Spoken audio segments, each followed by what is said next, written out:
ಇತಿಹಾಸದ ಪುಟಗಳೇ ಹಾಗೆ ತೆರೆದಷ್ಟು ಪುಟಗಳು ಅಳೆಯಲಾಗದಷ್ಟು ಆಳವನ್ನು ತೋರಿಸುತ್ತಂತೆ. ಎಲ್ರಿಗೂ ನಮಸ್ಕಾರ, ನಾನು ನಿಮ್ಮ ಮಿಸ್ಟರ್ ಆರೋ ಮಾತಾಡ್ತಾ ಇದ್ದೀನಿ. ಆ್ಯಂಡ್ ಒಂದು ಸಾಂಗ್ ನೆನಪಾಗ್ತದೆ. ಆ ಸಾಂಗ್ ಬಂದು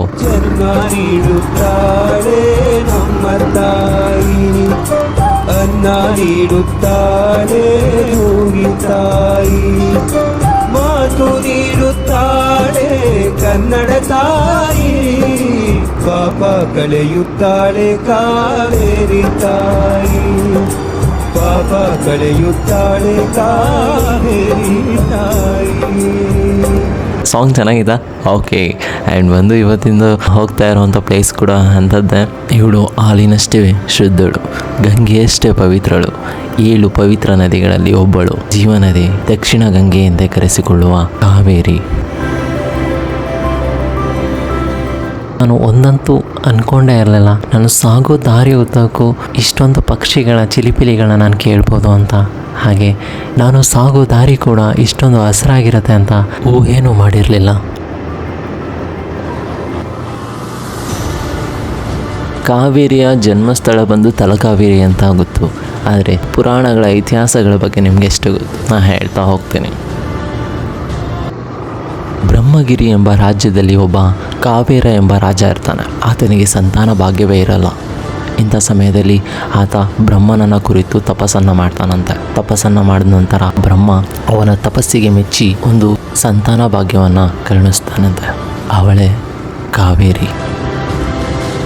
ಬಾಲ್ಯ ವ್ಯವಸ್ಥೆಯಿಂದ ಯೌವನದ ವ್ಯವಸ್ಥೆಗೆ ಕಾಲಿಟ್ಟಂತಹ ಕಾವೇರಿಯನ್ನು ಅಗಸ್ತ್ಯ ಮುನಿಗಳು ಮದುವೆ ಆಗ್ತಾರೆ. ಈ ಸಂದರ್ಭದಲ್ಲಿ ಕಾವೇರಿ ಒಂದು ವಚನವನ್ನು ಪಡೆದಿರ್ತಾಳೆ. ಏನಪ್ಪ ಅಂತ ಅಂದರೆ, ಯಾವುದೇ ಸಂದರ್ಭದಲ್ಲೂ ನನ್ನನ್ನು ನೀವು ತ್ಯಜಿಸಬಾರ್ದು, ಒಂದು ವೇಳೆ ತ್ಯಜಿಸಿದೆ ಆದರೆ ಸಾವಿಗೆ ಶರಣಾಗ್ತೀನಿ ಅಂತ.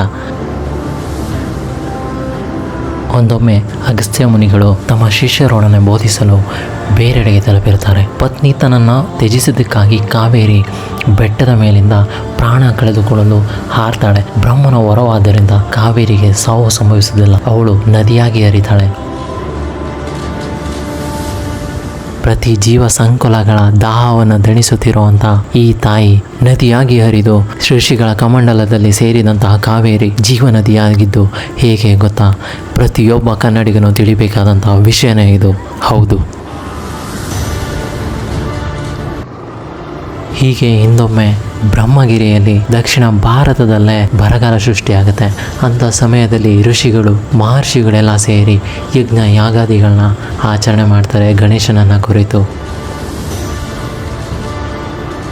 ಇಂಥ ಸಮಯದಲ್ಲಿ ಚಿಂತಾಮಗ್ನರಾಗಿದ್ದಂತಹ ಅಗಸ್ತ್ಯ ಮುನಿಗಳು ಕಮಂಡಲವನ್ನು ಮರೆತು ಅಂಥ ಸಮಯದಲ್ಲಿ ಗಣೇಶ ಕಾಗೆ ರೂಪ ಧರಿಸಿ ಹಾರಿ ಬಂದು ಆ ಕಮಂಡಲದಲ್ಲಿರುವ ನೀರನ್ನು ಕೆಳಗೆ ಚೆಲ್ತಾನೆ. ಆಗ ಜೀವನದಿಯಾಗೆ ಹುಟ್ಟಿದ್ದೆ ಈ ಕಾವೇರಿ.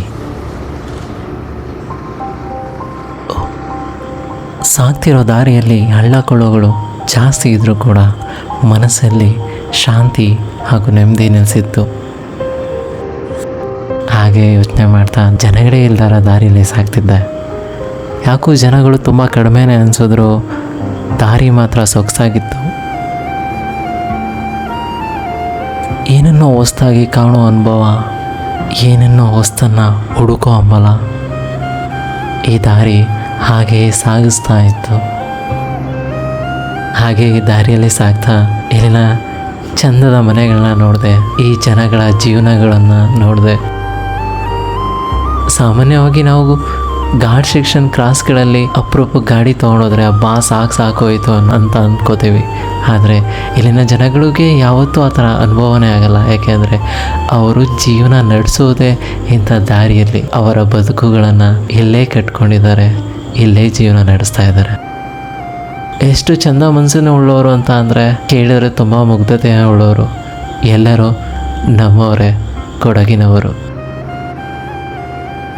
ನನಗೆ ತುಂಬ ಕ್ಯೂರಿಯಾಸಿಟಿ ಇತ್ತು, ಏನಪ್ಪ ಅಂತ ಅಂದರೆ ಹಾಗೆ ನೋಡೋಣ, ಜನಗಳನ್ನ ಒಂದೊಮ್ಮೆ ಕೇಳೋಣ, ಅವರ ಭಾಷೆಯಲ್ಲಿ, ಅವರ ಮಾತಿನಲ್ಲಿ ಈ ಸ್ಥಳದ ಕಾವೇರಿಯ ಉಗಮದ ಬಗ್ಗೆ ಏನು ಹೇಳ್ತಾರೆ ಅಂತ ಕೇಳೋ ಅನ್ನೋ ಕುತೂಹಲ ನನ್ನಲ್ಲಿ ಕಾಡ್ತಾನೆ ಇತ್ತು. ಅದಕ್ಕಾಗಿ ಒಮ್ಮೆ ಒಬ್ಬರನ್ನ ನಿಲ್ಲಿಸಿ ಕೇಳಿದೆ. ಅವರು ಹೇಳಿದ್ದು ಹೀಗೆ: ಕಡಂಬಿಟ್ಟು ಇಡ್ಲಿ ದೋಸೆ ರೊಟ್ಟಿ. ಕಡಂಬಿಟ್ಟು ರೊಟ್ಟಿ ಊರ್ಗಿನ ಒಂದು ಫುಡ್ ಕಡಿಬಿಟ್ಟು ಅಂದ್ರೆ ಹೆಂಗಿರುತ್ತೆ? ಅದು ಉಂಡೆ ಆಗಿರುತ್ತೆ, ಹಾಂ ಅಕ್ಕಿಯಲ್ಲಿ ಉಂಡೆ ಉಂಡೆ ಆಗಿರುತ್ತೆ. ಹಾಂ ಹಾಂ ಹಾಂ ಓಕೆ. ಮತ್ತೆ ರೊಟ್ಟಿ ಅಂದ್ರೆ ಏನು ಅದಕ್ಕೆ ಎಣ್ಣೆ ಎಲ್ಲ ಹಾಕಲ್ಲ, ಹಾಂ ಚಪಾತಿ ತರ ಅಕ್ಕಿಯಲ್ಲಿ ರೊಟ್ಟಿ ಮಾಡ್ತಾರೆ, ಹಾಂ ಹಾಂ ಅದು ಉಬ್ಕೊಂಡು ಬರುತ್ತೆ. ಹಾಗೆ ಮತ್ತೆ ಪೊಲೀಸವ್ರನ್ನ ಫೋರ್ ಕದಿದ್ದಲ್ಲ ಅಂದ್ರೆ ನಮ್ಮದೆಲ್ಲ ಅದ್ರಲ್ಲೇ ಮಾಮೂಲಿ ದೋಸೆ ಚಪಾತಿ. ತಲಕಾವೇರಿ ಹೇಗೆ ಹುಟ್ಟಿದ್ದು ಅಂತ ಏನಾದ್ರು ಇತಿಹಾಸ ಇದೆಯಾ ತಲಕಾವೇರಿಗೆ?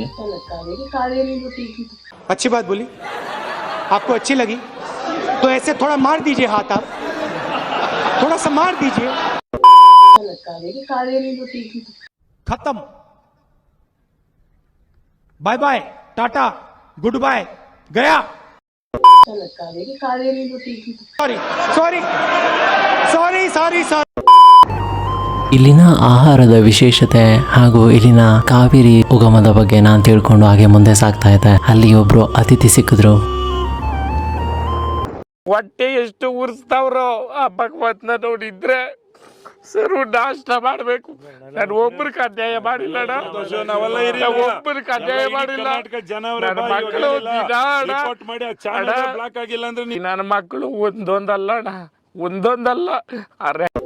ಅಂತೂ ಇಂತೂ ಅತಿಥಿಯನ್ನ ಭೇಟಿಯಾಗಿ ನಂತರ ದಾರಿಯಲ್ಲಿ ಸಾಗ್ತಾ ಭಾಗಮಂಡಲದ ಬಗಂಡೇಶ್ವರ ದೇವಾಲಯ ಹಾಗೂ ಕರ್ನಾಟಕದ ತ್ರಿವೇಣಿ ಸಂಗಮಕ್ಕೆ ನಾನು ಬಂದು ತಲುಪಿದೆ.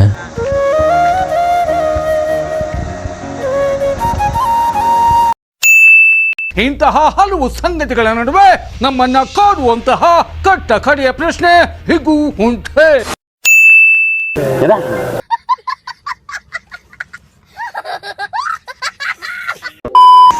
ಈಗ ನೀವು ನೋಡ್ತಾ ಇರೋದು ತ್ರಿವೇಣಿ ಸಂಗಮ.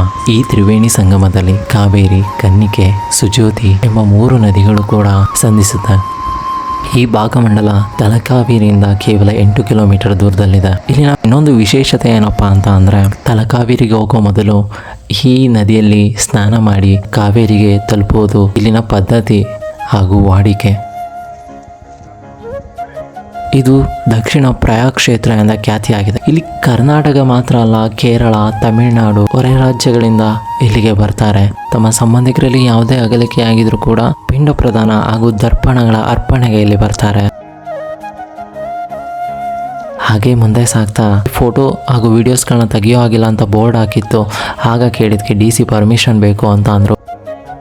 ನಮ್ಮ ಸಾಂಪ್ರದಾಯಿಕ ಉಡುಗೆ ತೊಡುಗೆಗಳನ್ನು ದಯವಿಟ್ಟು ತೊಟ್ಟು ಬನ್ನಿ. ಏಕೆ ಅಂತ ಅಂದರೆ, ಇಲ್ಲಿ ದೇವಸ್ಥಾನದ ಒಳಗಡೆ ಹೋಗಬೇಕು ಅಂದರೆ ನಮ್ಮ ಸಾಂಪ್ರದಾಯಿಕ ಉಡುಗೆ ತೊಡುಗೆಗಳು ಕಡಾಖಂಡಿತವಾಗಿದೆ.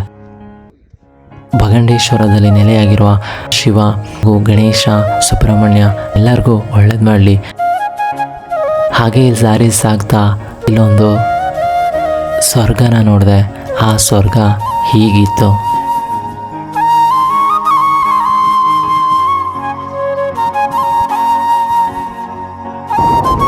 ಹಾಗೂ ಈಗ ಬಗಂಡೇಶ್ವರ ಟೆಂಪಲ್ನ ಭಾಗಮಂಡಲದಿಂದ ಮುಗಿಸಿ ಹಾಗೆ ಇನ್ನುಳಿದ 8 ಕಿಲೋಮೀಟರ್ನ ಸಾಗ್ತಾ ಹೋದೆ. ಸಾಗ್ತಾ ದಾರಿಯಲ್ಲಿ ಇನ್ನೊಂದು ಸ್ವರ್ಗನೇ ಕಾದಿತ್ತು ಅಂತ ನನಗೆ ಅಲ್ಲಿ ತಲುಪಿದ ಮೇಲೆ ಗೊತ್ತಾಗಿದ್ದು. ಅದೇನು ಸ್ವರ್ಗ ಅಂತ ತೋರಿಸ್ತೀನಿ, ಬನ್ನಿ ನೋಡೋಣ. ಆಹಾ, ಏನು ಗುರು ಇದು ಪ್ಲೇಸು.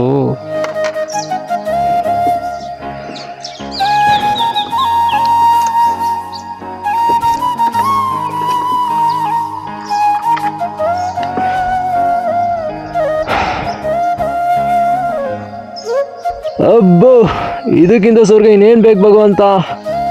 ಆಹಾ, ಏನಪ್ಪ ಪ್ರಕೃತಿ ನೀನು ಲೀಲ. ಅನ್ಕೊಂಡೇ ಇರಲಿಲ್ಲ ಈ ಜಾಗ ಇಷ್ಟೊಂದು ಬ್ಯೂಟಿಫುಲ್ ಆಗಿರುತ್ತೆ ಅಂತ.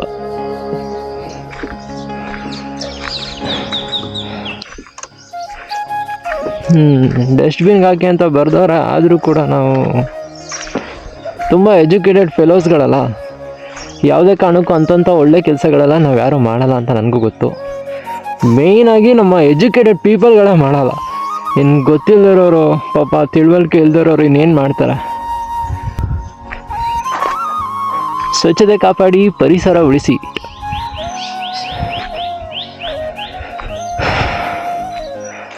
ಆಸನದ ವ್ಯವಸ್ಥೆ ಇಲ್ಲ ಐತೆ.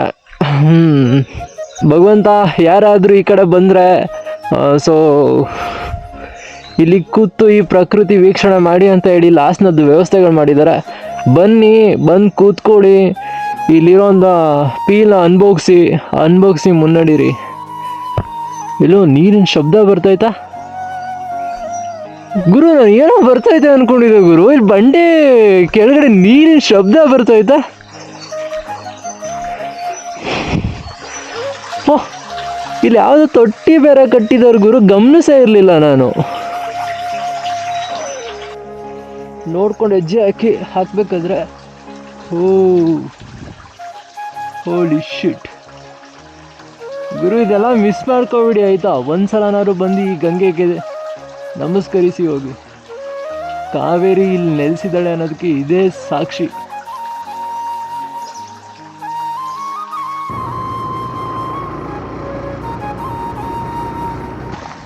ಇಷ್ಟೊತ್ತಿನವರೆಗೂ ನನ್ನ ಜೊತೆ ಜರ್ನಿ ಮಾಡಿ ಬಂದಂಥ ನಿಮ್ಮೆಲ್ಲರಿಗೂ ಕಾವೇರಿ ನದಿಯ ಉಗಮ ಸ್ಥಳ ತಲಕಾವೇರಿಗೆ ಸ್ವಾಗತ, ಸುಸ್ವಾಗತ.